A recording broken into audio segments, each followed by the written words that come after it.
ये है Gayatri media group और आप देख रहे हैं ताज न्यूज, आईना सच का।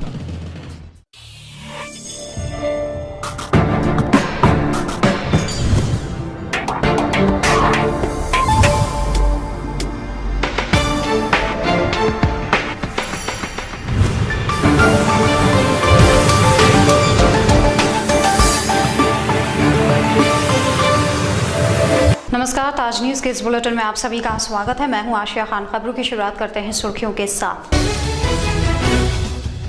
आगरा कॉलेज के गंगाधर शास्त्री भवन के रेनोवेशन के बाद राज्यपाल का लोकार्पण। कहा, आगरा कॉलेज का नाम पूरे देश में, विश्वविद्यालय पर बोलने से किया परहेज। बढ़ते अपराध पर लगाम कसने के लिए किराएदारों का वेरिफिकेशन अनिवार्य। एसएसपी ने कहा, बाहर से आने वालों पर नजर रखना बेहद जरूरी। ऑपरेशन इस्माइल में मिली पुलिस को बड़ी कामयाबी। 56 बच्चों को कराया मुक्त। मानव तस्करी से जुड़ा मामला आया सामने। और धनगर समाज ने प्रशासन पर लगाया अनदेखी के आरोप। महासभा के पदाधिकारियों ने 1 माह का दिया अल्टीमेटम, सामूहिक अपनाएंगे ईसाई धर्म। और अब खबरें विस्तार से। आगरा कॉलेज के गंगाधर शास्त्री भवन के आधुनिकीकरण के अवलोकन को प्रदेश के राज्यपाल राम नाईक आगरा आए। राज्यपाल का कहना था कि आगरा कॉलेज अपने नाम से पूरे देश में जाना जाता है और इसकी अपनी एक अलग पहचान है। अपने बयानों में राज्यपाल ने शिक्षा के गिरते स्तर पर भी चिंता जाहिर की और स्तर के सुधार की जरूरत को बताया। आगरा में आगरा कॉलेज अपनी अलग पहचान बनाए हुए है, साथ ही अब तक कई मुकाम भी हासिल कर चुका है। इतना ही नहीं, देश में भी अपनी शिक्षा के लिए पहचाना जाता है। आगरा कॉलेज के गंगाधर शास्त्री भवन का इतिहास पुराना है और इसी विरासत को कॉलेज प्रबंधन समिति ने संजो के रखा है। आगरा कॉलेज ने अपने इसी भवन को अब आधुनिक करों से नया रूप और नई पहचान देने की कोशिश की है। इस आधुनिक भवन का लोकार्पण करने उत्तर प्रदेश के राज्यपाल राम नाईक आगरा पहुंचे। राज्यपाल ने फीता काटकर कॉलेज के आधुनिक गंगाधर शास्त्री भवन का लोकार्पण किया, जिसके बाद राज्यपाल ने मां सरस्वती की तस्वीर के आगे दीप प्रज्वलित कर कार्यक्रम की विधिवत शुरुआत की। आगरा कॉलेज प्राचार्य ने बुके भेंट कर राज्यपाल का स्वागत किया। राज्यपाल का कहना था कि शिक्षा के क्षेत्र में आगरा कॉलेज का अपना अलग नाम है। इस कॉलेज ने कई अच्छे विद्यार्थी तैयार किए हैं जो आज अपनी पहचान बनाए हैं। साथ ही उनका कहना था कि शिक्षा से ही व्यक्ति का विकास संभव है, इसलिए अच्छी शिक्षा के सहारे ही देश को आगे बढ़ाया जा सकता है। शास्त्री हॉल के सभागृह के उद्घाटन के लिए मैं आया। 1823 साल से इतना पुराना कॉलेज, जिस कॉलेज ने कई अच्छे विद्यार्थी निर्माण किए, वो देखने के लिए और आज की जो समस्या है शिक्षा क्षेत्र में, उसके बारे में जानकारी देने के लिए मैं यहाँ आया। आज देश के सामने सबसे बड़ी चुनौती अच्छी शिक्षा की है और अच्छी शिक्षा के साथ ही देश आगे बढ़ सकता है, ऐसा मानना है। मुझे ऐसा लगता है कि आगरा कॉलेज की जो ख्याति है वो निश्चित तौर पर और आगे बढ़ेगी। आगरा कॉलेज प्राचार्य मनोज रावत का कहना था कि ये हमारे लिए गर्व की बात है कि आज हमारे कॉलेज में कुलाधिपति राम नाईक का आगमन हुआ है। आगरा कॉलेज 192 वर्ष के कार्यकाल में कई आयामों को छू चुका है और जल्द ही विश्वविद्यालय बनने की ओर अग्रसर है। क्षण है आगरा के लिए जब 1924 में गवर्नर जनरल रूफस आइजैक के द्वारा जब इसका उद्घाटन किया गया था, उस समय 2-3 फैकल्टी और बनाई गई थी। उसके बाद ये मौका अब आया है जब किसी डिग्निटी ने यहाँ पर आकर के इसको सुशोभित किया आगरा कॉलेज में। आज इसी कड़ी में माननीय गवर्नर उत्तर प्रदेश श्री माननीय राम नाईक जी के आगमन से हम सब गौरवान्वित हैं। गंगाधर शास्त्री भवन, जिसकी की नींव शास्त्री के द्वारा रखी गई मिनिस्टर हॉल के रूप में उस समय, आज रिनोवेटेड फॉर्म में दोबारा हमारे सामने है। और जैसा माननीय अध्यक्ष महोदय ने भी बताया, कमिश्नर श्री प्रदीप भटनागर जी के द्वारा, माननीय सिंधिया जी महाराष्ट्र के थे, उन्होंने इस जगह को दान दिया और आज 192 वर्ष के बाद एक महाराष्ट्रियन गवर्नर के रूप में हमारे बीच में उन्होंने इसको दोबारा लोकार्पण किया है। ये एक सहयोग है। हम उम्मीद करते हैं इस तरह कॉलेज में हम नए आयाम स्थापित करते रहेंगे। नए कोर्सेज शुरू करने की हमारी प्लानिंग है। विश्वविद्यालय की ओर हम लोग अग्रसर हो रहे हैं। उसके लिए हम लोग टेक्निकल डिस्कशन कर रहे हैं। जब सब चीज़ अगर अनुरूप होंगी तो हम लोग इसके लिए आगे बढ़ जाएंगे। आगरा कॉलेज के गंगाधर शास्त्री भवन में मंच पर मुख्य रूप से केंद्रीय राज्य मंत्री रामशंकर कठेरिया, मंडलायुक्त प्रदीप भटनागर, और विश्वविद्यालय कुलपति मुजम्मिल भी मौजूद रहे। मंच पर मौजूद सभी मंचासीन मुख्य अतिथियों का कॉलेज समिति ने बुके भेंट कर स्वागत किया।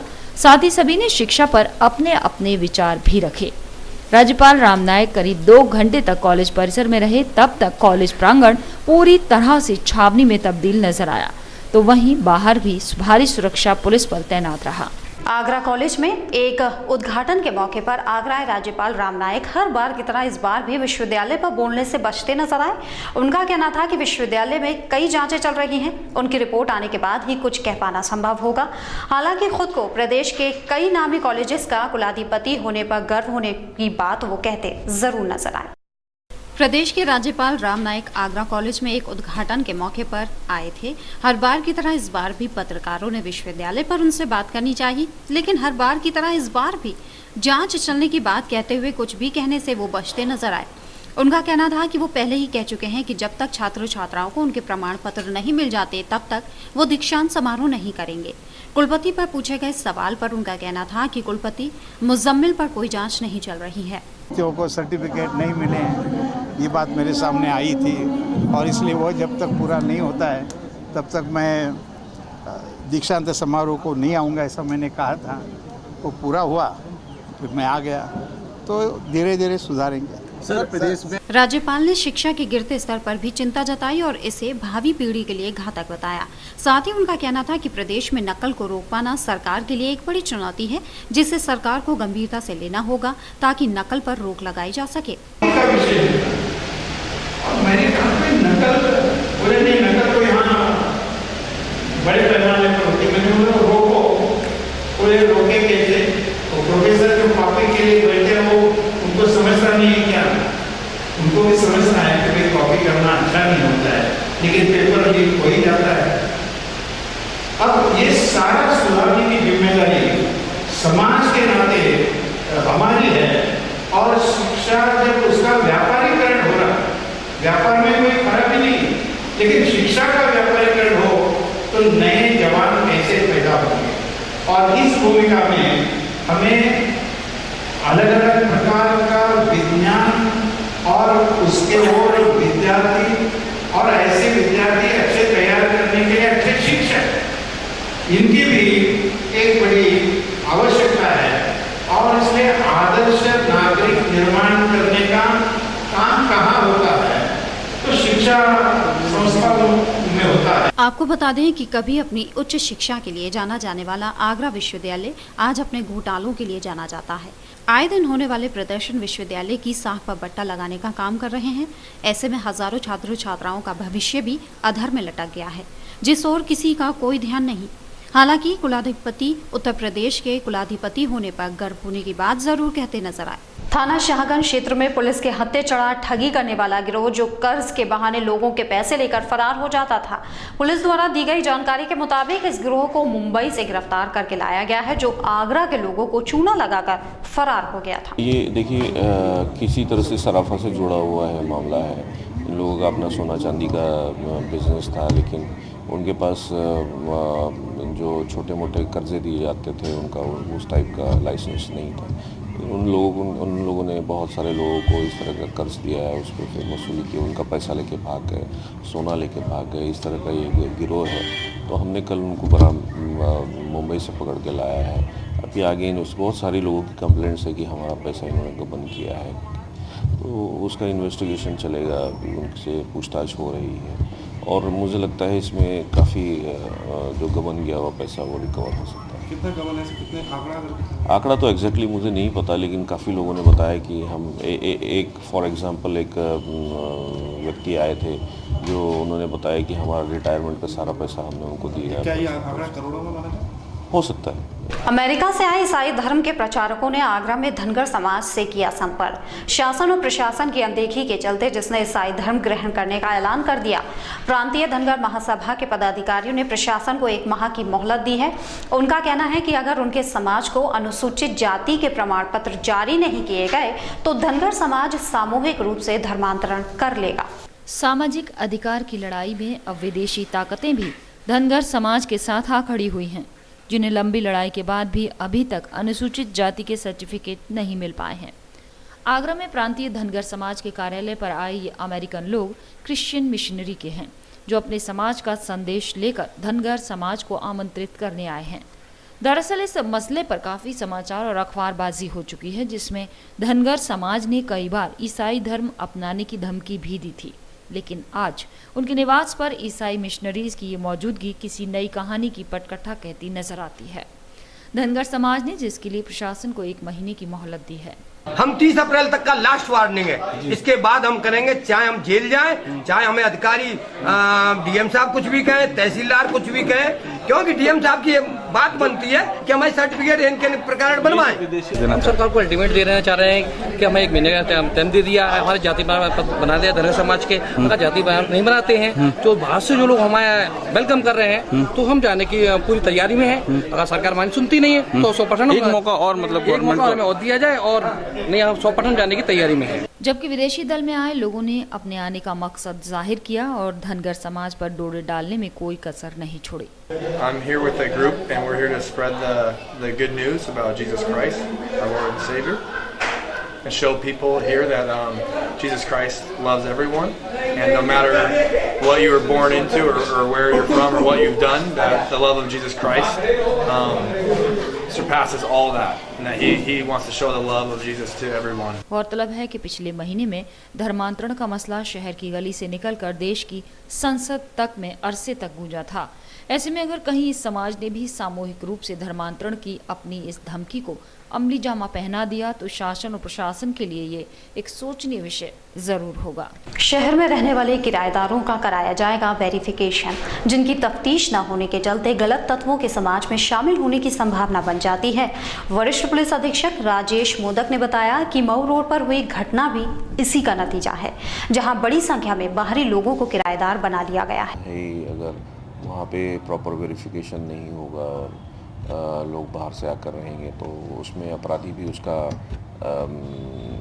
आके रह सकते हैं, इस चीज़ का फ़ायदा ले सकते हैं, स्टूडेंट बट के रह सकते हैं, अपनी आइडेंटिटी छुपा सकते हैं। तो वहाँ पर एक वेरिफिकेशन ड्राइव हम लोग चलाने वाले हैं, और जो लोग वहाँ पे हॉस्टल्स वगैरह चला रहे हैं उनका भी एक वेरिफिकेशन ड्राइव हम चलाएंगे कि वो किस तरह का आइडेंटिटी कार्ड देखते हैं या कैसे लोगों को रोकते हैं, वहाँ पे किराए पे कैसे रोकते हैं। तो मैंने भी देखा वहाँ पे काफ़ी स्टूडेंट्स रह रहे हैं, तो उन्हीं का सहारा लेके जो गलत तत्व है समाज के, वो उनमें न घुस जाए, इसका प्रयास हम लोग करें। सर, लगातार इसी इलाके में, चाहे वो हरिपुर थाना क्षेत्र की बात करें, गंधारी इलाके की हम बात करें, और साथ ही साथ जो न्यू आगरा का जो सिकंदरा बॉर्डर जो लगता है, वो कई ऐसे इलाके जहाँ पर देर शाम 5 बजे के बाद में लोग शराब की दुकानों पर ओपन बार जो है शुरू कर देते हैं। साथ ही साथ वहाँ पर जो मंदिर में और कॉलेजेस में आने वाले जो लड़के हैं, उनके साथ छेड़छाड़ जैसी घटनाएं आम हो जाती है। उस स्थिति में क्या लेकर चेकिंग अभियान को रहेगा?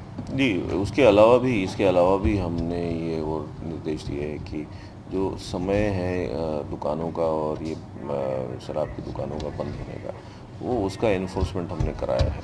तो वो आपको 11 बजे के बाद वैसे दिखाई नहीं देना चाहिए, लेकिन अगर आपको भी कोई ऐसी सूचना मिलती है तो जी तो उसमें हम कार्रवाई करें। समाजवादी पार्टी व्यापार सभा ने कमलानगर में आयोजित किया व्यापार सभा का सम्मेलन, जिसमें व्यापार सभा के प्रदेश व आगरा के पदाधिकारी और कार्यकर्ताओं ने बड़ी संख्या में शिरकत की।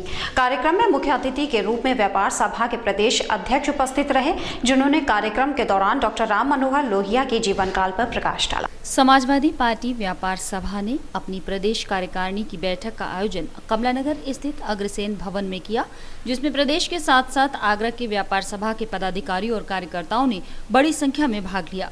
कार्यक्रम में मुख्य अतिथि व्यापार सभा के प्रदेश अध्यक्ष गोपाल अग्रवाल रहे। बैठक के साथ ही व्यापार सभा का सम्मेलन हुआ, जिसमें डॉक्टर राम मनोहर लोहिया के जीवन पर प्रकाश डाला गया और अमर शहीद भगत सिंह की शहादत को याद किया गया। व्यापार सभा के प्रदेश अध्यक्ष गोपाल अग्रवाल का कहना था कि ये कार्यक्रम विशेष तौर पर आगरा में रखा गया है, क्योंकि आगरा की धरती पर हमारे लिए प्रेरणा स्रोत डॉक्टर राम मनोहर लोहिया और अमर शहीद भगत सिंह का बेहद लगाव था। समाजवादी व्यापार सभा उत्तर प्रदेश की ओर से आयोजन किया जा रहा है। ये विशेष तौर से आगरा में रखा गया है। 23 मार्च आगरा के लिए पूरे राष्ट्र के लिए महत्वपूर्ण है, और जिन लोगों को 23 मार्च के साथ जाना जाता है डॉक्टर राममनोहर लोहिया जिनका जन्मदिवस है और अमर शहीद भगत सिंह जी जिनको आज फांसी दी गई थी। आगरा की धरती से इन दोनों का गहरा वास्ता रहा है, तो इसलिए हमने प्रेरणा के रूप में प्रदेश के समाजवादी हमारे जो व्यापार सभा के पदाधिकारी थे और आगरे के हमारे साथी, उनका यहाँ एक बैठक बुलाई है और आज यहाँ पर हम डॉक्टर लोहिया की अर्थनीतियों की चर्चा कर रहे हैं और भगत सिंह की उस सपने के बारे में चर्चा कर रहे हैं जो भारत को आज़ाद कराने के बाद भारत के बारे में। समाजवादी पार्टी व्यापार सभा का व्यापारी सम्मेलन आगरा में आयोजित करने का हमें मौका मिला है। ये हमारे लिए बहुत सौभाग्य की बात है कि आज मनोहर लोहिया जी की जयंती के मौके पर और भगत सिंह जी के शहादत दिवस के मौके पर हमें कार्यक्रम आयोजित करने का आगरा को मौका मिला है। इसके लिए मैं हमारे प्रदेश अध्यक्ष और सभी अपने प्रदेश अध्यक्ष और सभी साथियों का बहुत बहुत धन्यवाद देना चाहता हूं और आगरा महानगर और जिला की तरफ से सभी का बहुत बहुत धन्यवाद देता हूं। जो व्यापारी इस सम्मेलन में आए और पूरी प्रदेश कार्यकारिणी को धन्यवाद देता हूँ। वो लोग आए इस कार्यक्रम में भाग लिया, उनका सभी का बहुत बहुत धन्यवाद। 1 अप्रैल से देश में लागू होगा खाद्य सुरक्षा अधिनियम, जिसके लिए जिला प्रशासन भी पूरी तैयारियां कर रहा है। जिला पूर्ति विभाग की जिसके लिए विशेष जिम्मेदारी बनती है। प्रशासकीय अधिकारी भी लगातार मीटिंग कर इस अहम मुद्दे पर विस्तार से चर्चा कर रहे हैं। 1 अप्रैल से लागू होने जा रहे खाद्य सुरक्षा अधिनियम को लेकर प्रशासन की मशक्कत लगातार जारी है। विभागीय लोगों के साथ साथ जिसमें जिले के आला अफसरान भी पूरी गंभीरता दिखा रहे हैं। लगातार चल रही बैठकों में उनके द्वारा इस संबंध में तैयारियों की समीक्षा की जा रही है और जरूरी कामों का आंकलन भी किया जा रहा है। दरअसल इस अधिनियम के लागू करने के पीछे सरकार की कोशिश है कि समाज के सभी लोगों को भोजन की उपलब्धता रहे और भुखमरी के चलते किसी गरीब की मौत न हो। प्रशासन ने जनपद भर में गरीबी रेखा के नीचे जीवन यापन करने वाले हजारों लोगों का सर्वे कराया है। सर्वे के आधार पर आई रिपोर्ट के बाद पात्र पाए गए लोगों को इस अधिनियम के तहत लाभ प्रदान किया जाएगा। जिलाधिकारी पंकज कुमार के अलावा अपर जिलाधिकारी सिविल सप्लाई अतुल कुमार के निर्देशन में इस अधिनियम को लागू करने की तैयारियां तेजी से चल रही हैं। अधिकारियों का दावा है कि इन्हें हर हालत में 1 अप्रैल से पहले पूरा कर लिया जाएगा। सरदार भगत सिंह शहीद स्मारक समिति ने किया देश के अमर शहीदों को नमन, जिन्होंने इस खास दिन पर एक विचार गोष्ठी का आयोजन किया और शहीद आजम भगत सिंह के विचारों को वर्तमान दौर में भी प्रासंगिक बताया। कार्यक्रम के दौरान वक्ताओं ने शोषण विहीन समाज की स्थापना पर जोर देने के साथ साथ जनतंत्र को मजबूत बनाने की बात कही। 23 मार्च देश के इतिहास में गौरवशाली दिन के रूप में जाना जाता है। इस दिन अमर शहीद सरदार भगत सिंह, राजगुरु और सुखदेव को फांसी दी गई थी और उनकी प्रतिमाओं पर अपने श्रद्धा सुमन अर्पित किए। शहीद स्मारक समिति ने उनकी याद में एक विचार गोष्ठी का आयोजन भी किया, जिसमें साम्राज्यवादी और पूंजीवादी ताकतों से सचेत रहने की बात पर जोर दिया गया। वक्ताओं ने कहा कि शोषण विहीन समाज की स्थापना करने के लिए शहीद भगत सिंह के विचार आज भी उतने ही प्रासंगिक हैं। इस दिन 3 बड़े क्रांतिकारियों को फांसी दी थी, जिसमें प्रमुख रूप से सरदार भगत सिंह, और उनको नमन करने के लिए आज के इस दौर में जब लोगों में स्वार्थ पड़ता और केवल परिवारवाद के अलावा कुछ दिखता नहीं है, चाहे वो राजनीति हो या सामाजिक स्तर पर हो, उसमें ऐसे महान क्रांतियों का बार बार स्मरण करना और उनके उस आचरण का पालन अगर हम कर सकें, ये हम लोगों का एक उद्देश्य है। मैसेजिंग ये है कि हिंदुस्तान के अंदर आज जो व्यवस्था है और इस व्यवस्था के खिलाफ तमाम जो संघर्षशील ताकतें हैं उनको एकजुट करना, और इसलिए खासतौर पर भगत सिंह ने जो आज़ादी के आंदोलन में अपना सैद्धांतिक पक्ष रखा था, उस पक्ष के हिसाब से देश के अंदर जिस तरह की सत्ता आई है वो सत्ता आम जनता के हितों की पूर्ति नहीं कर रही है। इस मौके पर इप्टा के कलाकारों ने कई भक्तिमय कार्यक्रम भी पेश किए, जिनके जरिए सभी ने देश के अमर शहीदों को याद किया और उनके आदर्शों व सिद्धांतों पर अमल करने की जरूरत पर जोर दिया। आगरा विकास मिशन के तत्वावधान में सर्वदलीय एकता के तहत मनाया गया शहीदी दिवस, जिसके माध्यम से विभिन्न संस्थाओं से जुड़े लोगों ने देश और समाज को क्रांतिकारियों के कारनामे याद दिलाए और उनके योगदान को सराहा। इस मौके पर सभी ने कैंडल जलाकर अमर शहीदों को नमन किया और अपने श्रद्धा सुमन अर्पित किए। शहीद दिवस पर मीडिया और देश के सामाजिक संगठनों की जागरूकता का परिणाम है कि आज बहुत बड़ी संख्या में कार्यक्रम आयोजित हो रहे हैं शहीद भगत सिंह राजगुरु को श्रद्धांजलि देने के लिए। शहीद स्मारक आगरे में शहीदों का एकमात्र केंद्र है। इसका जीर्णोद्धार का कार्य भी आकांक्षा समिति और आगरा विकास मंच के सहयोग से एडीए द्वारा किया जा रहा है। आज आगरा विकास मंच द्वारा सर्वधर्म गुरुओं के साथ शहीदों को श्रद्धा सुमन अर्पित किए जा रहे हैं। शहीद स्मारक संजय प्लेस पर आज शहीद दिवस के उपलक्ष्य में यहाँ जो आप देख रहे हैं लोगों के बीच हमारे क्रांतिकारियों के लिए जो श्रद्धा, जो विश्वास जो आज भी है, वो वास्तव में देशभक्ति का जो जज्बा यहाँ देखने को मिल रहा है वो बहुत ही अच्छा और विकासपरक सूचक है। क्योंकि ये सभी लोग चाहते हैं कि यहाँ पर जो प्रतिमाएं लगी हुई हैं इनका सौंदर्यीकरण हो, इस पार्क को इतना अच्छा डेवलप करा जाए कि आगरा से उठी ये आवाज़ लखनऊ तक और दिल्ली तक जाए। बारिश आने से पहले नगर निगम नाला सफाई के अभियानों की लगातार बात करता है, बावजूद इसके नाले गंदगी से अटे पड़े रहते हैं। इतना ही नहीं, कई बार नाला सफाई के बाद सिल्ट को भी नहीं उठाया जाता, जो फिर से नाले में गिरकर नालों को चौक करने का काम करती है, जिस ओर नगर निगम का कोई ध्यान नहीं है। शहर के नाले हर बार शहरवासियों के लिए मुसीबत बन जाते हैं। नाले चौक होने के कारण जलभराव का नजारा पूरे शहर में दिखाई देता है, जिसका खामियाजा सीधे तौर पर शहर की जनता को ही उठाना पड़ता है। इतना ही नहीं, नगर निगम कर्मचारी किस तरह से काम को अंजाम देते हैं उसका जीता जागता उदाहरण है एसएन मेडिकल कॉलेज में बना नाला, जहां सफाई के 1 साल बाद तक सिल्ट नहीं उठाई गई। इसी बात से अंदाजा लगाया जा सकता है कि पिछली बार साफ हुए कई नालों की सिल्ट नहीं उठ सकी है। इस बारे में जब नगर आयुक्त से बात की गई तो वो महज कार्रवाई की बात कहते नजर आए। समय है तो वैसे निरंतर हम लोग नालों की सफाई करते रहते हैं, इसलिए बीच में जब पानी वर्षा हुई थी तो इस प्रकार की जल भराव की समस्या नहीं आई है।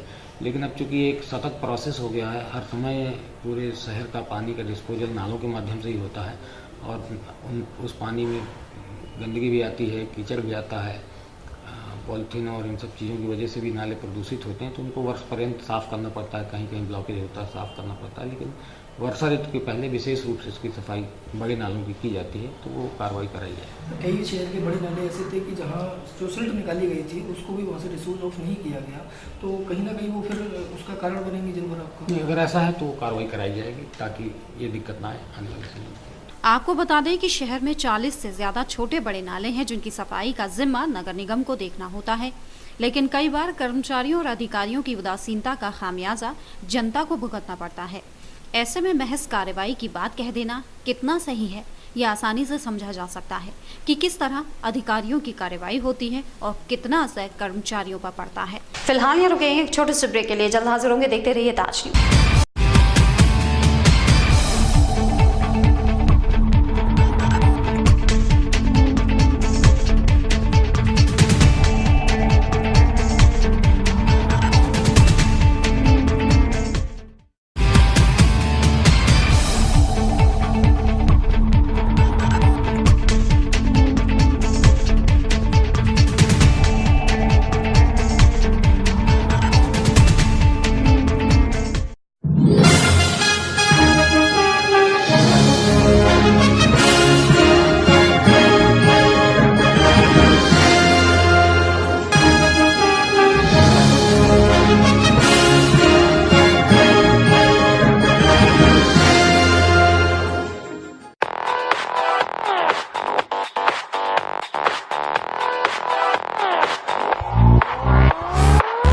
Shri Balaji jewellers, gold, silver और डायमंड ज्वेलरी मिलने का विश्वसनीय स्थान। हमारे यहाँ आपको gold, hallmark certificate gold jewellery नए कलेक्शन के साथ उपलब्ध मिलेगी।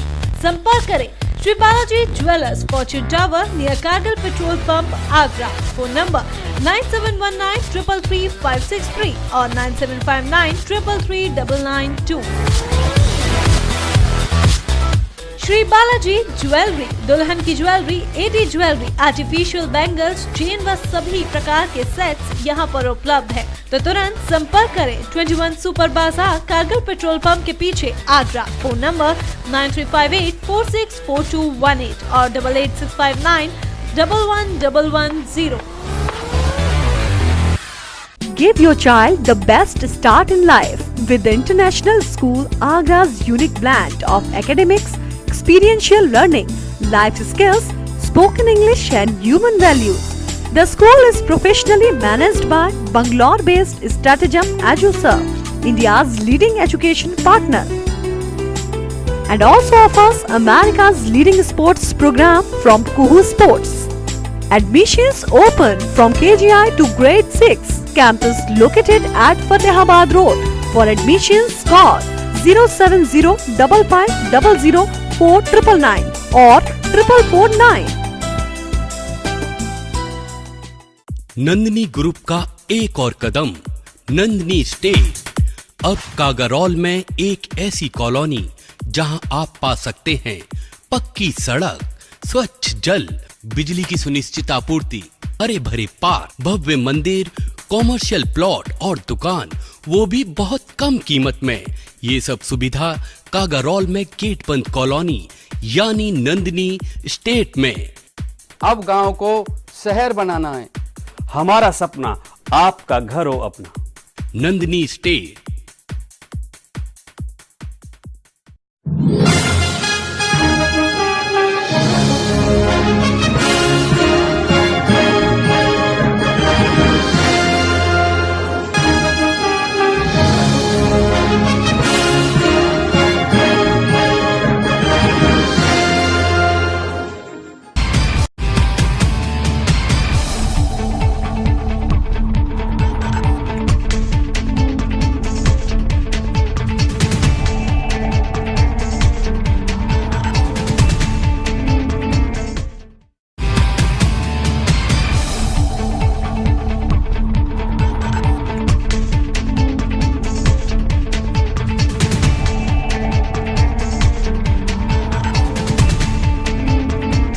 ब्रेक के बाद स्वागत है। देखते हैं अगली खबर। जल संस्थान में धन के अभाव के चलते कर्मचारियों के भुगतान नहीं हो पा रहे हैं, तो कई ऐसे पीड़ित भी हैं जिनकी बेटियों की शादी तक नहीं हो पा रही। ऐसे ही दो परिजन अपनी बेटियों की शादी के लिए पैसा दिलाए जाने की गुहार लगाने जलकल महाप्रबंधक के पास पहुंचे और अपनी आप बीती सुनाई। जल संस्थान की आर्थिक स्थिति किसी से छिपी नहीं है। आलम यह है कि संस्थान के सेवानिवृत्त कर्मचारियों को वर्षों बाद भी उनके हक का पैसा नहीं मिल पा रहा है, जिसके चलते कर्मचारियों की बेटियों की शादी तक नहीं हो पा रही है। ऐसे ही दो परिजन अपनी बेटियों की शादी करने के लिए अपने हक का पैसा लेने जल संस्थान के महाप्रबंधक के पास पहुंचे और उन्हें अपनी पीड़ा बताई। करवाने आई हूँ मैडम के पास। मेरा आदमी मर गया, पैसा रुका पड़ा सारा। मैं बेटी की शादी करूंगी, इसमें कहाँ से करूंगी, पैसा पास में नहीं। मैडम के पास आऊँ, चक्कर लगा लगा के चली जाती हूँ। वो आज 3-4 साल चल रही है, 4 साल से अभी तक भुगतान नहीं हुआ है मेरा। मर गए वो बाटा बक्स में से जाई में थे सीवर बेलदा से। किस तरह का आश्वासन देते हैं? अब कुछ नहीं है मुझे तो साधन। एक बार पेंशन बंद गई है, खाली 7,000 में शादी कर लूँगी, का पेट में खा लूँगी। और जो कर्जा छोड़ गया मेरा आदमी मुझसे भी देना मुझे। 8-9 महीने करीब हो गए, अभी तक पैसा नहीं दिया मुझे। किस तरह की मदद चाहते हैं? पैसा लाना चाहता हूँ, पैसा मिल नहीं रहा है। किस चीज़ के लिए पैसा चाहते हो? बेटी की शादी करने? बेटी की शादी है, बैसाख में शादी करूँगा बेटी की। पैसा ही नहीं है तो कहाँ से करूँगा शादी में? अधिकारियों को क्या कहना है? अधिकारी आश्वासन देते हैं कि अगले महीने में हो जाएगा, अगले महीने में 8 महीने हो गए कहते कहते, अभी तक कोई सुनाई नहीं है। बात के परेशान हो गए 8 महीने से। महाप्रबंधक मंजू रानी गुप्ता से मुलाकात करने आए दोनों ही पीड़ितों से महाप्रबंधक ने प्रार्थना पत्र लेकर कार्रवाई शुरू कर दी है। साथ ही पीड़ितों को आश्वासन भी दिया है कि जल्द ही उनके बकाया धन का भुगतान कर दिया जाएगा। आश्वासन मिलने के बाद पीड़ितों को भी उम्मीद की किरण दिखाई देने लगी है। ऑपरेशन स्माइल में पुलिस विभाग को मिल रही है बड़ी सफलता, जिसने अब तक 56 बच्चों को बरामद कर लिया है, जबकि थाना खंदौली में मानव तस्करी से जुड़ा एक मुकदमा भी लिखा गया है। विभागीय अधिकारियों की माने तो ऐसा करने से इस कारोबार से जुड़े लोगों में खलबली मच गई है और वो पुलिस से ज्यादा दिन बच नहीं पाएंगे। स्माइल हमारे लिए बहुत इम्पोर्टेंट प्रोग्राम है और उसमें बच्चों को बरामद किया जाता है, उनको उनके घर भेजने का प्रयास किया जाता है। उसमें अभी तक हमारे यहाँ 56 बच्चों की बरामदगी हुई है और आगे भी निरंतर ये कार्यक्रम चलता रहेगा। इसमें और एक पॉजिटिव काम जो हमारे यहाँ हुआ है, कंदौली में ह्यूमन ट्रैफिकिंग का एक मुकदमा भी हमारे यहाँ पर विकसित हुआ है। सर, इसमें ये देखा जाता है लगातार कि जो अंतर्राज्यीय जो गिरोह हैं वो बच्चों को यहाँ से किडनैपिंग करके अंतर्राज्यीय स्तर पर जो है धंधा और इस तरह की जो है जिस तरह से आपने बताया ह्यूमन ट्रैफिकिंग, क्या उसको लेकर और भी कोई जो कड़ी कार्रवाई या जो है मुहिम को बढ़ाया जाएगा? बिल्कुल, ये तो हमारे लिए बहुत इम्पोर्टेंट मैटर है और हम इसमें कार्रवाई करते रहेंगे। ताजमहल की शाही मस्जिद में जुमे की नमाज अदा करने को लेकर फैली भ्रांतियां फिलहाल एएसआई विभाग के फरमान से दूर हो गई थी, लेकिन एक बार फिर एएसआई द्वारा नमाज पढ़ने की अनुमति को लेकर सवाल खड़े कर दिए गए हैं, जिसके तहत शुक्रवार को नमाजियों को नमाज अदा करने में कुछ दिक्कतों का सामना करना पड़ा। ताजमहल की शाही जामा मस्जिद में जुमे की नमाज नमाजियों द्वारा अदा की जाती है, जिसकी अनुमति एएसआई द्वारा शहरवासियों को दी गई है। लेकिन बाहर से आने वाले मुस्लिम पर्यटकों को यहां नमाज अदा करने की अनुमति नहीं है, जिसे लेकर इंतजामिया कमेटी के लोगों ने कुछ दिन पहले क्षेत्रीय कार्यालय के महाप्रबंधक को 10 सूत्रीय मांगों का एक ज्ञापन भेजा था, जिसके जवाब में कहा गया था कि हर मुसलमान को शाही जामा मस्जिद में नमाज अदा करने की अनुमति है। लेकिन एक बार फिर इस जानकारी को लेकर लोगों में भ्रांतियां फैल गई हैं। शुक्रवार की नमाज को लेकर के जिस तरह बार बार क्षेत्रीय कार्यालय मुखर होकर नहीं बताता है और गुमराह करता है, उसको लेकर के जब आरटीआई में जवाब डाला गया तो आरटीआई के जवाब में बिल्कुल भिन्नता है। क्षेत्रीय लोगों का कहना है कि आरटीआई द्वारा जो जवाब दिए गए हैं उससे कुछ भी स्पष्ट नहीं हो पा रहा है कि नमाज अदा करने की अनुमति सिर्फ शहरी मुसलमानों को है या फिर बाहर से आने वाले मुस्लिम पर्यटकों को भी है, जिसका जवाब जानने के लिए कवायदें की जा रही हैं। सोमवार को प्रतापपुरा पोस्ट ऑफिस पर 10 देशों के डाक अधिकारियों का एक प्रतिनिधि मंडल पहुंचा और भारतीय डाक सेवा की बारीकी से जानकारी ली। वहीं डायरेक्टर पोस्ट सेवा ने बताया कि डाक विभाग की Rafi Ahmed Kidwai national postal academy में इन विदेशी डाक अधिकारियों को ट्रेनिंग दी जाई है, जिसे ये प्रैक्टिकल रूप में देखने आगरा आते हैं। सोमवार को प्रतापपुरा पोस्ट ऑफिस पर 30 सदस्यीय विदेशी डाक अधिकारियों के एक डेलीगेशन ने दौरा किया और प्रधान डाकघर की कार्यप्रणाली की बारीकी से जानकारी ली, साथ ही वहां की साफ सुथरी सेवाओं को भी देखा। वहीं डीपीएस विनोद कुमार ने सभी 30 सदस्यीय प्रतिनिधि मंडल के लोगों को कॉन्फ्रेंस के माध्यम से डाक संबंधी जानकारियां दी। अपने पड़ोसी देशों के साथ बहुत मधुर संबंध रखता है और इन संबंधों की प्रगाढ़ता में इंडिया पोस्ट भारतीय डाक का एक अहम स्थान है। विभिन्न देशों के ऑफिसर्स और कर्मचारी भारत में भारत का पोस्टल सिस्टम, यहाँ की टेक्नोलॉजी डेवलपमेंट और किस तरह से हम लोग अपने ऑफिसर्स को, कर्मचारियों को ट्रेनिंग देते हैं, इसके अध्ययन के लिए आते हैं ताकि यहाँ से वो नई चीज़ों को सीख कर जाएं और अपने पोस्टल एडमिनिस्ट्रेशन में उन चीज़ों को लागू कर सकें, उनसे ज़्यादा बेहतर फ़ायदे उठा सकें।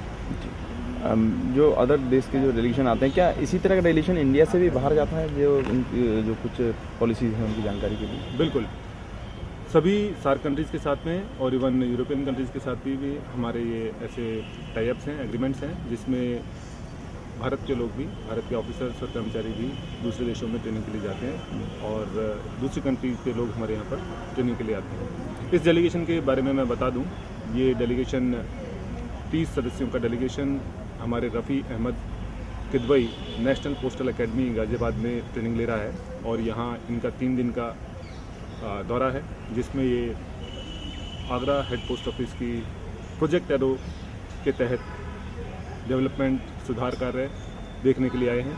इनके साथ ही इन्हें बताया जाएगा कि कोर बैंकिंग सॉल्यूशन जो हमारा यहाँ पर स्थापित हुआ है, सफलतापूर्वक चल रहा है, उसको किस तरह से हमने यहाँ पर स्थापित किया, किस तरह की हमने उसमें तैयारियाँ की और किस तरह से हम उसको चला रहे हैं।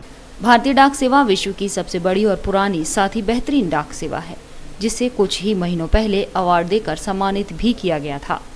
भारतीय डाक सेवा की इस नेटवर्किंग व्यवस्था की जानकारी लेने और सीखने के लिए हर 6 महीने में विदेशों से डाक अधिकारी Rafi Ahmed Kidwai national postal academy में ट्रेनिंग लेते हैं और उसके बाद आगरा प्रधान डाकघर पर धरातल रूप से उसे देखकर अपने देश वापस जाते हैं। ऐसा ही डेलीगेशन सोमवार को प्रतापपुरा पोस्ट ऑफिस पहुंचा और वापस अपने देश को रवाना हो गया। गंदगी और जलभराव की समस्या से परेशान नाला बुढ़ान सैयद के निवासियों ने सोमवार को बीजेपी विधायक योगेंद्र उपाध्याय का पुतला जलाया, साथ ही वार्ड 30 के पार्षद के खिलाफ नारेबाजी की। स्थानीय लोगों की माने तो वार्ड 30 में जलभराव और गंदगी की पुरानी समस्या है, जिसका बार-बार आश्वासन देने के बाद भी समाधान नहीं किया जा रहा। सोमवार को नाला बुढ़ान सैयद के लोगों ने संजय प्लेस चौराहे पर विधायक योगेंद्र उपाध्याय और वार्ड 30 के पार्षद का पुतला फूंका। क्षेत्रीय लोगों में बीजेपी विधायक और पार्षद के खिलाफ गुस्सा व्याप्त था। उनका कहना था कि बीजेपी विधायक क्षेत्रीय पार्षद के साथ क्षेत्र का दौरा कर चुके हैं और समस्या के समाधान का कई बार आश्वासन भी दे चुके हैं, बावजूद इसके समस्या जस की तस है। योगेंद्र उपाध्याय का पुतला फूंका, हमने किसी भी प्रकार का कोई भी विकास कार्य किया नहीं है। योगेंद्र उपाध्याय ने यहाँ तक कि यहाँ पर आते हैं, स्वागत करा के चले जाते हैं, मान सम्मान लेके चले जाते हैं, लेकिन जनता की कोई सुनवाई नहीं है। ये पुतला योगेंद्र उपाध्याय का था। और क्या किन मांगों को लेकर आपने पुतला दहन किया? ये इन मांगों को लेकर के कि यहाँ के जो क्षेत्रीय पार्षद हैं वार्ड नंबर 30 के मनोज राजौरा जी, यहाँ के लोग जब वहाँ विकास कार्यों के लिए शिकायत लेकर के जाते हैं तो वे एक बात कह देते हैं कि नाला बुढ़ान सैयद के किसी भी वासी का मैं काम नहीं करूँगा। नाला बुढ़ान सैयद में जलभराव और गंदगी की समस्या है, जिसके लिए क्षेत्रीय लोगों ने आश्वासन देने वाले जनप्रतिनिधियों का पुतला जलाकर अपना विरोध जाहिर किया, जिनमें वो सत्ताधारी पार्टी के लोग भी शामिल थे जिन्होंने समस्या का समाधान कराना मुनासिब न समझकर जनता की समस्या पर राजनीति करना ठीक समझा। वहीं जनता ने भी इस बात की परख नहीं की कि जो लोग उनके प्रदर्शन में उनका साथ दे रहे हैं, अगर वास्तव में वो चाहे तो समस्या समाप्त भी हो सकती है। लेकिन जो तस्वीर सोमवार को पुतला जलाने के दौरान जनता की दिखी, वही तस्वीर हर 5 साल में चुनावों के दौरान नजर आती है, जहां जनता सही प्रत्याशी का चुनाव नहीं कर पाती और बाद में समस्याओं के लिए शोर मचाती है। हैदराबाद के सांसद अकबरुद्दीन कुरैशी की आगरा में होने वाली जनसभा के रद्द होने पर सभी मुस्लिम संगठनों ने विरोध जाहिर किया है और प्रशासन को अपना फैसला वापस लेने के लिए सर्वदलीय मुस्लिम संघर्ष समिति का गठन किया है, जो प्रशासन पर अपना फैसला वापस लेने का दबाव बनाएगी, साथ ही भविष्य में ऐसे फैसलों के विरोध में आवाज उठाएगी। सर्वदलीय मुस्लिम संघर्ष समिति के अध्यक्ष हाजी जमीलुद्दीन कुरैशी ने प्रेस वार्ता का आयोजन किया, जिसमें बताया गया कि भारत एक धर्मनिरपेक्ष लोकतांत्रिक देश है, जिसमें सभी धर्मों मतों का समान रूप से सम्मान किया जाता है, साथ ही सभी की भावनाओं का पूरा ध्यान रखा जाता है। जब से केंद्र में नरेंद्र मोदी के नेतृत्व में भाजपा की सरकार बनी है, तब से ही आरएसएस, बीएचपी, बजरंग दल, शिवसेना तथा बीजेपी के नेता भारत के धर्मनिरपेक्ष स्वरूप को तोड़ने का प्रयास कर रहे हैं। आगामी 29 मार्च को आगरा में प्रस्तावित असद उद्दीन ओवैसी सांसद की सभा को पहले तो प्रशासन ने अनुमति प्रदान कर दी थी, लेकिन कुछ सांप्रदायिक शक्तियों के दबाव में आकर अकारण ही उनको सभा करने की अनुमति को रद्द कर दिया गया। देश के संविधान द्वारा नागरिकों के मौलिक अधिकारों के रूप में जो अभिव्यक्ति आज़ादी का अधिकार दिया है, ये उनके मौलिक अधिकारों का हनन है। आज़ाद मुस्लिम पार्टी के नेशनल प्रेसिडेंट हैं सैयद असद उद्दीन ओवैसी, जो सम्मानित सांसद है देश की संसद की, उन्होंने जो है आगरा में जो है पब्लिक मीटिंग का आह्वान किया था। 29 तारीख को उनकी पब्लिक मीटिंग, जो उनकी पार्टी के लोगों ने जिला प्रशासन को दरख्वास्त दी और परमिशन चाहिए कि मीना बाजार मीटिंग में वो पब्लिक मीटिंग करें। ये भारत एक लोकतांत्रिक देश है और इसमें सभी धर्मों को अपने समान अधिकार अनुसार काम करने की सबको आज़ादी है। केंद्र में जब से नरेंद्र मोदी के नेतृत्व में सरकार बनी है, तथाकथित हिंदूवादी शक्तियों के जो मानने वाले लोग हैं, आज उनके अंदर एक नया उबाल आ गया है और प्रतिदिन जो है नए नए अपने भाषणों से, अपनी बातों से जो है देश को बांटने का काम कर रहे हैं। आगरा में मुस्लिम समाज के लोग इस बात के लिए ज़्यादा चिंतित हैं कि जिस प्रकार से आगरा एक सुलहपुर की नगरी है और इस सुलहपुर की नगरी के अंदर जो भारत के संविधान द्वारा अभिव्यक्ति की आज़ादी का अधिकार नागरिकों को दिया गया है, तो चाहे वो प्रदीप दोगड़े रहे हो, अशोक सिंघल रहे हो, विनय कटियार रहे हो, साधु प्राची भारती रहे हो, या और भी जो भी हिंदूवादी शक्ति के नेता जो है, मैं उनके नाम लेना नहीं चाहता हूँ, वो आते हैं और अपनी बात करते हैं। लेकिन ये आगरा का इतिहास रहा है कि आज तक मुस्लिम समाज के किसी भी कार्यकर्ता ने, नेता ने या किसी भी संगठन ने इन हिंदूवादी नेताओं का कोई विरोध नहीं किया। सांसद असदुद्दीन की जनसभा के आगरा में रद्द होने पर सभी मुस्लिम संगठनों ने एकता के साथ विरोध जाहिर किया है और सरकार के साथ प्रशासन से अपना फैसला वापस लेकर सभा करने की अनुमति देने की मांग की है। वहीं प्रशासन को प्राप्त रिपोर्ट में इस होने वाली सभा को आगरा की फिजा के लिए खराब बताया है। अब देखना होगा कि प्रशासन अपने फैसले पर अटल रहता है या सर्वदलीय मुस्लिम संघर्ष समिति के दबाव में आकर अपना फैसला बदलता है। भारतीय नववर्ष के उपलक्ष्य में हिंदूवादी संगठन गांव शहरों में जाकर सभाएं करके लोगों को हिंदी संस्कृति, भारत के इतिहास और उसका बदलता स्वरूप दिखाकर जागरूक करने का काम कर रहे हैं। ऐसी एक सभा का आयोजन आवास विकास सेक्टर 3 में किया गया, जिसमें बीएचपी महामंत्री राघव बल्लू ने अपने संबोधन से लोगों को जागरूक किया। सोमवार को आवास विकास बोदला सेक्टर 3 में बीएचपी महामंत्री राघव बल्लू ने एक छोटी सी सभा का आयोजन किया, जिसमें उन्होंने अपने संबोधन में भारतीय संस्कृति और उसके इतिहास की जानकारी दी। साथ ही धर्म परिवर्तन के चलते हो रहे हिंदू धर्म के नुकसान को बताया और एकजुट होकर रहने का ज्ञान दिया। ये वसंत नवरात्रि कार्यक्रम चल रहा पूरा भारत में जी। 21 मार्च से लेकर अप्रैल 4 तारीख तक जी पूरा भारत में विश्व हिंदू परिषद ने ये राम महोत्सव गांव-गांव में संपन्न करने के लिए विचार किया है जी। ये हमारे विश्व हिंदू परिषद स्थापना को 50 वर्ष पूर्ण हो चुके हैं। उसके उपलक्ष्य में पूरे 51वें वर्ष में पूरी साल के लिए हमारे कार्यक्रम चल रहे हैं। तो उसी श्रृंखला में अब राम जन्मोत्सव के कार्यक्रम हमारे नवदुर्गों से प्रारंभ हो गए हैं। हिंदूवादी संगठन बीएचपी, बजरंग दल और आरएसएस भारतीय नववर्ष के उपलक्ष्य में एक माह से गांव, देहात और शहर की कॉलोनी, मलिन बस्तियों में छोटी छोटी सभाएं करके भारत के इतिहास और उसमें हिंदू और हिंदू धर्म की जानकारी लोगों तक पहुंचा रहे हैं। साथ ही धर्म परिवर्तन कराने वाले लोगों के खिलाफ एकजुट होकर लड़ने की सीख दे रहे हैं। हिंदूवादी संगठन के अधिकारियों की माने तो जहां एक परिवार समस्याओं से घिरता है, वहीं उसे लालच देकर दूसरे धर्म में परिवर्तित कर दिया जाता है। इसलिए हिंदुओं की तेजी से घटती आबादी को देखते हुए हम उन्हें एक दूसरे के बुरे समय में सहयोग करने की प्रेरणा दे रहे हैं, जिससे वो कठिन परिस्थितियों में कोई गलत कदम न उठा सके। ताजमहल, जिससे भारत को न जाने कितने ही राजस्व की प्राप्ति होती है, लेकिन आज इस खूबसूरत इमारत के रखरखाव व सफाई का जिम्मा रखने वाले कर्मचारी अपने मासिक वेतन को लेकर परेशान है। वेतन बढ़ाने की मांग को लेकर सफाई कर्मचारी हड़ताल पर बैठ गए हैं, जिससे ताज परिसर में गंदगी का आलम पसरा हुआ है। ताजमहल, जो हर साल भारत सरकार को करोड़ों रुपए का राजस्व देता है, क्योंकि हर दिन हजारों की तादाद में सैलानी इस खूबसूरत इमारत के दीदार के लिए आते हैं, वहीं जिन कर्मचारियों के कंधों पर इस खूबसूरत इमारत की खूबसूरती को बरकरार रखने और इमारत की साफ सफाई का जिम्मा है, आज वो कर्मचारी ही अपने मासिक वेतन को लेकर परेशान हैं, क्योंकि विभाग की तरफ से जो मासिक वेतन उन्हें मिलता है वो उनके घर खर्च चलाने के लिए पूरा नहीं पड़ता, और उस पर से दिन प्रतिदिन बढ़ती महंगाई की मार ने इन कर्मचारियों की कमर तोड़ दी है। इन्हीं सब बातों को देखते हुए ताजमहल की साफ सफाई करने वाले कर्मचारी हड़ताल पर बैठ गए हैं। कर्मचारियों ने बताया कि विभाग की तरफ से उन्हें 3,800 रुपये प्रति माह मिलते हैं, और ऊपर से महंगाई इतनी है कि इतने पैसों में उनके परिवार का गुजारा नहीं हो पा रहा है। फिलहाल तो ये सफाई कर्मचारी अपनी मांगों को लेकर हड़ताल पर बैठे हैं, जिसके बाद ताज परिसर में किसी प्रकार की साफ सफाई नहीं हुई है, जिससे परिसर में गंदगी का अंबार लगा हुआ है। वहीं अब देखना ये होगा कि विभाग कब तक इन कर्मचारियों की परेशानी को समझकर इस मामले में कोई कार्रवाई करता है। पर्यटकों की सुविधा के लिए शुरू की गई ई टिकट की सुविधा आज पर्यटकों के लिए परेशानी का सबब बन गई है।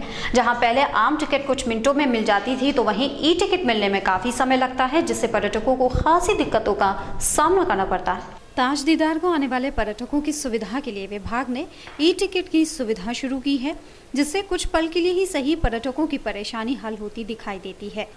पर्यटक ताज बुकिंग काउंटर की लंबी लंबी कतारों से जो बच जाते हैं, लेकिन विभाग ने ये टिकट लेने वाले पर्यटकों को बुकिंग काउंटर पर लगने वाली लंबी लाइनों से तो बचा लिया, पर ताज के दीदार से पूर्व प्रवेश द्वार पर लगने वाली कतार से नहीं बचा पाए। अब सोचने वाली बात है कि रेलवे और अन्य यातायात साधनों की ई टिकट पर तो पर्यटक लाइन में लगने से बच जाता है, और वो कारगर भी है, क्योंकि ई टिकट लेने के बाद पर्यटक को केवल अपनी सीट पर बैठना है, जो कि एक कारगर तरीका है समय बचाने का। पर ताजमहल कोई ट्रेन का डिब्बा तो नहीं जहां ई टिकट लेने के बाद पर्यटक आसानी से बैठ सके। ई टिकट लेने के बाद भी पर्यटकों को प्रवेश के लिए लंबी लंबी लाइनों से जूझना पड़ता है, जिससे विभाग की पर्यटकों के लिए शुरू की गई सुविधा देखा जाए तो नाकाम सिद्ध हो रही है। इसके लिए विभाग को ई टिकट लेने वाले पर्यटकों के लिए ताजमहल में अलग से प्रवेश की सुविधा भी मुहैया करानी चाहिए, जिससे पर्यटक पूरी तरह कतार में लगने वाले झंझटों से बच सके और समय भी बच सके। यदि विभाग पर्यटकों के लिए अलग से प्रवेश की सुविधा नहीं मुहैया करा पा रहा, तो विभाग की सुविधा को पानी भरते ज़्यादा वक्त नहीं लगेगा। अब देखने वाली बात यह है कि विभाग ई टिकट लेकर आने वाले पर्यटकों के लिए कब तक अलग से प्रवेश की सुविधा मुहैया करा पाता है। ताज न्यूज़ के इस बुलेटिन में फिलहाल इतना ही। दीजिए इजाजत, नमस्कार।